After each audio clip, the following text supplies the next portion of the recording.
Wow, কি সুন্দর একটা গোলাপ। গোলাপটা কিন্তু আমের। আর এত সুন্দর গোলাপটা কিভাবে আম দিয়ে বানিয়েছিলাম সেটা যদি দেখতে চান তাহলে চলুন আমার সাথে। তো আসসালামু আলাইকুম সুপ্রিয় দর্শক, চলুন আজকে এই আমের গোলাপটা আমি কীভাবে বানিয়েছিলাম সেটাই আপনাদের সাথে শেয়ার করব। তো প্রথমে আমি আমগুলো ছিলে নিয়েছি, ছিলে নিয়ে পিস পিস করে সুন্দর করে কেটে ফেলেছি। আর আমগুলো পিস পিস করে সলিড আমগুলো রেখেছি এক পাশে, আর এই আটিগুলো আমি এখন চিপে পাল্পটা আমি বের করে নেব, দেখব কতটুকু হয়। যদি আরেকটু বেশি লাগে তাহলে আমি সলিড আম থেকে আরও কিছুটা নিয়ে অ্যাড করব, নিয়ে আমি ব্লেন্ডারে ব্লেন্ড করে ফেলব। চুলায় একটা প্যান দিয়ে দিয়েছি, দিয়ে আমি এখন এই ব্লেন্ড করা আমের পাল্প দিয়ে দিলাম। দিয়ে এটা একদমই পিওর ছিল। এর সাথে আরও 250 গ্রামের মতো আমি পানি অ্যাড করেছি। পানি দিয়ে আর কি নিয়েছি, লিকুইড করেছি। করে এখানটায় চিনি ইউজ করেছি খুবই হালকা, জাস্ট আমটা প্রচণ্ড মিষ্টি ছিল। 1 টেবিল চামচ আমি চিনি অ্যাড করেছি। করে এখন এর সাথে আমি দিয়ে দেবো আগার আগার। তো আগার আগার এখানটায় আমি 2.5 চা চামচ আগার আগার পাউডারটা দিয়েছি। 2 চা চামচ আরও 1/2 চা চামচ আগার আগার পাউডারটা দিয়ে আমি এটা ভালো করে মিক্সড করে নিচ্ছি আর কি। আর আগার আগার পাউডারটা দেওয়ার যে মেজারমেন্ট সেটা প্রতি 250 ml এর জন্য 1 চা চামচ করে আগার আগার পাউডারটা দিতে হয়, তাহলে রেজাল্টটা ভালো হয়, মানে কি জমে ভালো। তো ওই হিসাবে প্রতি 250 ml এর জন্য 1 চা চামচ করে আগার আগার পাউডারটা ইউজ করবেন, তাহলে রেজাল্ট ভালো পাবেন। আমের লিকুইডটা 5 মিনিটের মতো আগার আগার পাউডারটা দিয়ে জাল করে নিয়ে ঠান্ডা করার জন্য রেখে দিয়েছি। আর তার মধ্যে আমি যে পাত্রে এই আমের লিকুইডটা ঢালবো আর কি, সে পাত্রে আমি একটু তেল দিয়ে সুন্দর করে ব্রাশ করে নিয়েছি। নিয়ে আমের লিকুইডটা হালকা ঠান্ডা হয়ে গেলে তখন এটা ঢেলে দিয়েছি। গরম গরম থাকতেই ঢালতে হবে আর কি। তারপরে আরেকটা পাত্রে আমি 250 ml পানি নিয়েছি, আর আগার আগার পাউডার ইউজ করেছি 2.5 চা চামচ দিয়ে এটাকেও ভালো করে 5 মিনিটের মতো জাল দিয়ে নিব।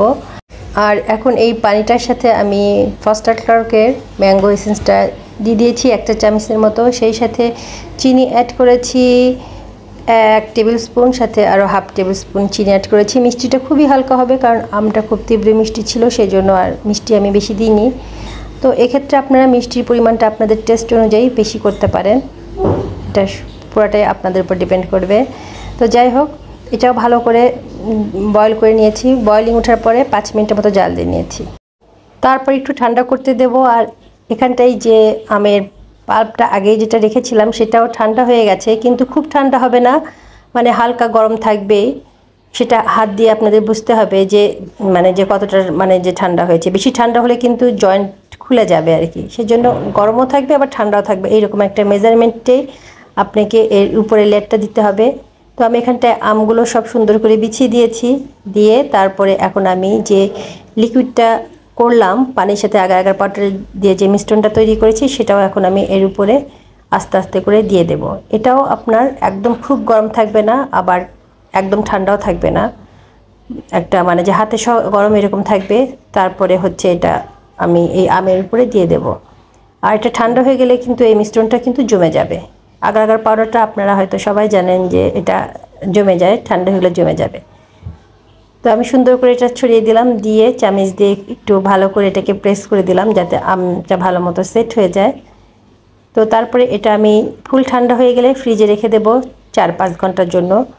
তবে সবচেয়ে ভালো রেজাল্ট পাওয়া যায় এটা যদি ওভারনাইট রাখা যায়, তাহলে খুব ভালো একটা রেজাল্ট পাওয়া যায়। তো আমার টাইম কম ছিল বলে আমি রেখেছি 3-4 ঘন্টা। তো আমি এখন এটা বের করে নিয়ে এসেছি। তো এখন আপনাদেরকে এটা পরিবেশন করে দেখাবো যে কত সুন্দর একটা আমি ডেজার্ট তৈরি করে ফেললাম খুব ইজিলি। এখন দেখবেন এই পার্পল কালারের গোলাপটা কি সুন্দর করে এই ইয়েলো কালারটা হয়ে গেল, একদম জাদু। তো সুপ্রিয় দর্শক, এটাই ছিল আমার আমের ডেজার্ট আর কি। এটা আপনারা কিন্তু এই আমের সিজনে খুব সুন্দর করে বানাতে পারেন এবং পরিবেশন করতে পারেন, গেস্ট আসলে কিংবা নিজেরাও খেতে পারেন। তবে এই ডেজার্টটা যে এই গোলাপ দিয়ে তৈরি করতে হবে এটা কিন্তু না, এটা ইচ্ছে করলে আপনারা কেকের মোল্ড ইউজ করতে পারেন, কিংবা বাসায় থাকা যে কোনো চারকোনা কোনো যে ডিশও আপনারা ইউজ করতে পারেন, যে কোনো একটা পাত্রে এটা আপনারা বানাতে পারেন। তো রেসিপিটি ভালো লাগলে অবশ্যই এই আমের সিজনে আপনারা বাসায় ট্রাই করবেন এবং পরিবারের পরিজন নিয়ে উপভোগ করবেন। তো আল্লাহ হাফেজ, ভালো থাকবেন সবাই।